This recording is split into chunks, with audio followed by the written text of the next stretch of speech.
Hi കൂട്ടുകാരെ, കുഞ്ഞുമോൾ വ്ളോഗ്സിൻ്റെ പുതിയൊരു വീഡിയോയിലേക്ക് എല്ലാവർക്കും സ്വാഗതം. ഇന്ന് നമ്മൾക്ക് എല്ലാവർക്കും ഉപയോഗപ്രദമായ ഒരു വീഡിയോ ആണ് കേട്ടോ. ഇന്ന് ഞാൻ കാണിക്കാൻ പോണത് നമ്മുടെ വീട്ടിൽ ഉപയോഗിക്കുന്ന നമ്മളിത് ഈ ക്ലാസ്സുകളിലൊക്കെ നന്നായിട്ട് കറകളൊക്കെ ചായക്കറയൊക്കെ വന്നു കഴിഞ്ഞാൽ പോവാൻ ഭയങ്കര ബുദ്ധിമുട്ടാണ്. അപ്പോൾ അത് പോവാനുള്ള ഒരു അടിപൊളി ടിപ്പാണ് കേട്ടോ ഇന്ന് നമ്മൾ വീഡിയോ കൂടെ കാണിക്കുന്നത്. പിന്നെ ചായക്കറ മാത്രമല്ല, കുറേ നാൾ നമ്മളിങ്ങനെ ഉപയോഗിക്കുമ്പോൾ ചെറിയൊരു മൂടൽ പോലെ ഗ്ലാസ്സിന് വരും കേട്ടോ. അപ്പോൾ നമ്മളിതൊരു അടിപൊളി സാധനം വെച്ചിട്ട് നമ്മൾ വീട്ടിൽ ഉപയോഗിക്കുന്ന ഒരു സാധനം വെച്ചിട്ട് നല്ലോണം ക്ലീൻ ആക്കാം കേട്ടോ. ഇപ്പോൾ ഇതാ നമ്മുടെ ഗ്ലാസിൻ്റെ പഴയ ഒരു അവസ്ഥ കണ്ടില്ലേ, ആകെ ഒരു മൂടി പിടിച്ചിട്ട് കുറച്ച് നാൾ ഉപയോഗിക്കാണ്ട് വെച്ചിരുന്ന ഗ്ലാസ്സാണ് കേട്ടോ. അപ്പോൾ ഇത് നന്നായിട്ട് നല്ല തിളക്കമുള്ള ഗ്ലാസ്സാക്കി മാറ്റാനുള്ള ഒരു അടിപൊളി ടിപ്പാണ് ഇന്നത്തെ നമ്മുടെ വീഡിയോയിൽ കാണിക്കുന്നത്. അപ്പോൾ അതിനായിട്ട് ആദ്യം തന്നെ ആവശ്യമുള്ളത് ദേ നമ്മുടെ ഈ കോൾഗേറ്റ് ആണ് കേട്ടോ. കോൾഗേറ്റിൻ്റെ വൈറ്റ് കളറുള്ള പേസ്റ്റ് ഇല്ലേ, അതാണ് കേട്ടോ നമുക്ക് മെയിനായിട്ട് ഇതിന് വേണ്ടത്. അപ്പോൾ ദേ ഈ നമ്മൾ പലതരം കളറുള്ള പേസ്റ്റ് ഉണ്ട്. ഇപ്പം നമുക്ക് ഈ ടിപ്പ് ചെയ്യാൻ വേണ്ടിയിട്ട് ആവശ്യമുള്ളത് വൈറ്റ് കളർ തന്നെയാണ് കേട്ടോ. വൈറ്റ് കളർ മാത്രം നിങ്ങൾ ഈ ടിപ്പ് ചെയ്യാൻ ഉപയോഗിച്ചാൽ മതി കേട്ടോ. അപ്പോൾ അതാ ഞാൻ കുറച്ച് എടുത്തിട്ടുണ്ട്. അപ്പോൾ ഞാൻ 3 ഗ്ലാസ്സാണ് കേട്ടോ ഞാൻ എടുത്തിട്ടുള്ളത്. അപ്പോൾ അതിനനുസരിച്ച് കുറച്ച് ദേ എടുത്തിട്ടുണ്ട്. പിന്നെ ഗ്ലാസ്സുകൾ മാത്രമല്ല, നമ്മുടെ വീട്ടിൽ ഉപയോഗിക്കുന്ന നമ്മൾ ചില്ല് പാത്രങ്ങളൊക്കെ ഇല്ലേ, അതൊക്കെ ക്ലീൻ ചെയ്യാൻ വേണ്ടിയിട്ട് നമുക്ക് ഈ ടിപ്പ് ഉപയോഗിക്കാം കേട്ടോ. നമുക്ക് വീട്ടിലുള്ള സാധനങ്ങൾ ഉപയോഗിച്ചിട്ടല്ലേ നല്ലോണം ക്ലീൻ ചെയ്യാൻ പറ്റുള്ളൂ. പിന്നെ അടുത്തതായിട്ട് എന്താ വേണ്ടതെന്ന് വെച്ചാൽ വിനീഗറാണ് കേട്ടോ വേണ്ടത്. അപ്പോൾ നമ്മൾ അച്ചാറൊക്കെ ഉണ്ടാക്കണം സിന്തറ്റിക് വിനീഗർ ഇല്ലേ, വിനീഗറാണ് കേട്ടോ ഞാൻ ഇതിനായിട്ട് എടുത്തിട്ടുള്ളത്. അപ്പോൾ ദേ ഞാനത് കുറച്ച് ഒഴിച്ചു കൊടുത്തിട്ടുണ്ട് കേട്ടോ. നമുക്കിതൊന്ന് തേച്ച് കഴുകാൻ വേണ്ടിയിട്ടുള്ള പാകത്തിന് കുറച്ച് തന്നെ ഒഴിച്ചു കൊടുത്തിട്ടുള്ളൂ കേട്ടോ. പിന്നെ അത് നന്നായിട്ടൊന്ന് നമുക്ക് മിക്സ് ചെയ്തെടുക്കണം കേട്ടോ. കോൾഗേറ്റ് നന്നായിട്ട് അലിയണം. അപ്പോൾ നന്നായി മിക്സ് ചെയ്തതിന് ശേഷമാണ് നമുക്കിത് ഉപയോഗിക്കാൻ പറ്റുള്ളൂ കേട്ടോ. പിന്നെ വിനാഗിരി ഇല്ലയെന്നുണ്ടെങ്കിൽ നിങ്ങൾ ചെറുനാരങ്ങ നീര് എടുക്കാം കേട്ടോ. ചെറുനാരങ്ങയുടെ നീരെടുത്തിട്ട് ഉപയോഗിക്കുകയാണെങ്കിലും ബെസ്റ്റാണ് കേട്ടോ.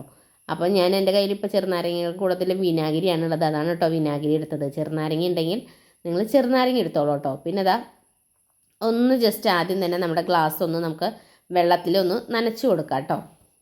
സാധാരണ പച്ചവെള്ളത്തിലാണ് കേട്ടോ ഞാനൊന്ന് ഗ്ലാസ് ഒന്ന് നനച്ച് കൊടുത്തത്. അപ്പോൾ പൊടിയും കാര്യങ്ങളൊക്കെ ഉണ്ടെങ്കിൽ ഒന്ന് പൊക്കോട്ടെ കേട്ടോ. പിന്നെ നമുക്കിതൊന്ന് ഉരച്ച് കഴുകണമെങ്കിൽ ഒന്നൊരു ചെറിയൊരു നനവ് വേണമല്ലോ. അപ്പോൾ അതാ നന്നായിട്ട് നമ്മുടെ ഈ പേസ്റ്റ് ഇത് ലിക്വിഡ് റെഡി ആയിട്ടുണ്ട് കേട്ടോ. ഇനി നമുക്കിത് ഇതേപോലത്തെ സ്പോഞ്ച് ഉപയോഗിച്ചിട്ട് വേണം കേട്ടോ കഴുകാൻ. നിങ്ങൾ ഒരിക്കലും ചില്ല് ഗ്ലാസ് മറ്റേ സ്റ്റീലിൻ്റെ സ്ക്രബ് ഒഴിച്ച് കഴുകരുത് കേട്ടോ. കാരണം എന്താ വെച്ചാൽ കോറൽ വരും ചെയ്യും, ഗ്ലാസിൻ്റെ തിളക്കം വളരെയധികം നഷ്ടപ്പെടാനുള്ള സാധ്യതയുണ്ട്. കാരണം അതുകൊണ്ട് ഉരയ്ക്കുമ്പോൾ നന്നായിട്ട് കോറൽ വരുമ്പോൾ നമുക്ക് ഗ്ലാസിൻ്റെ തിളക്കം നഷ്ടപ്പെടും കേട്ടോ. അപ്പോൾ ഇതേപോലത്തെ സ്പോഞ്ച് നല്ല സോഫ്റ്റ് ആയിട്ടുള്ള സ്പോഞ്ച് ഉണ്ടെങ്കിൽ അതുകൊണ്ട് നന്നായി ഉരയ്ക്കുക കേട്ടോ. പിന്നെ നമ്മുടെ ഈ ചായയുടെ കറിയൊന്നും പെട്ടെന്ന് പോവില്ല. അത് കാരണം നിങ്ങൾ ചായയുടെ കറ പെട്ടെന്ന് പോട്ടേന്ന് വെച്ചിട്ടാണ് നിങ്ങൾ സ്റ്റീലിൻ്റെ സ്ക്രബ് ഉപയോഗിച്ചിട്ട് കഴുകണത്. പക്ഷേ നമുക്ക് ഈ ലിക്വിഡ് ഉണ്ടെങ്കിൽ നമ്മൾ ഈ സ്പോഞ്ച് വെച്ചിട്ട് ഉരച്ചാലും ചായക്കറിയൊക്കെ നന്നായി പോവും കേട്ടോ. അടിയിലൊക്കെ ഇങ്ങനെ ചായക്കറിയൊക്കെ ഉണ്ടാവും. അപ്പോൾ ഇതുകൊണ്ട് തന്നെ നമ്മൾ ഉരച്ച് കഴിഞ്ഞിട്ടുണ്ടെങ്കിൽ പോവും കേട്ടോ. പിന്നെ ഇങ്ങനെ നന്നായി കറി ഉണ്ടെന്ന് വെച്ചാൽ ഉരച്ച് കുറച്ച് 2-3 മിനിറ്റ് ഒന്ന് വെയിറ്റ് ചെയ്യുക കേട്ടോ. എന്നിട്ട് വാഷ് ചെയ്താൽ മതി. അപ്പോൾ ദേ ഈ 3 ഗ്ലാസ് നന്നായിട്ട് ഉരച്ച് വൃത്തിയാക്കുന്നുണ്ട് കേട്ടോ. ഇത് കുറച്ച് നാൾ ഉപയോഗിക്കാണ്ടിരുന്ന കാരണം കേട്ടോ ഇങ്ങനെ മങ്ങൽ വന്നിട്ടുള്ളത്.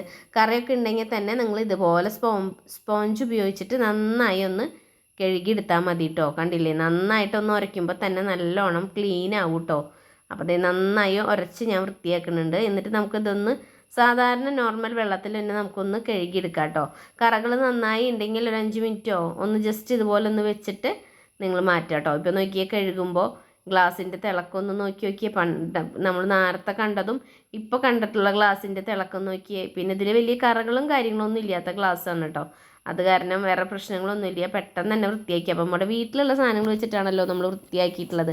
അപ്പോൾ എൻ്റെ വീഡിയോ വൈൻഡപ്പ് ചെയ്യാറായിട്ടുണ്ട്. വീഡിയോ നിങ്ങൾക്ക് ഇഷ്ടമായെങ്കിൽ നിങ്ങൾ ലൈക്ക് ചെയ്യാനും സബ്സ്ക്രൈബ് ചെയ്യാനും മറ്റുള്ളവർക്കൊക്കെ ഒന്ന് ഷെയർ ചെയ്യാനൊന്നും മറക്കല്ലേ. അപ്പോൾ അടുത്തൊരു ദിവസം പുതിയൊരു വീഡിയോ ആയിട്ട് വരാം. അതുവരേക്കും എൻ്റെ എല്ലാ കൂട്ടുകാർക്കും ബൈ ബൈ.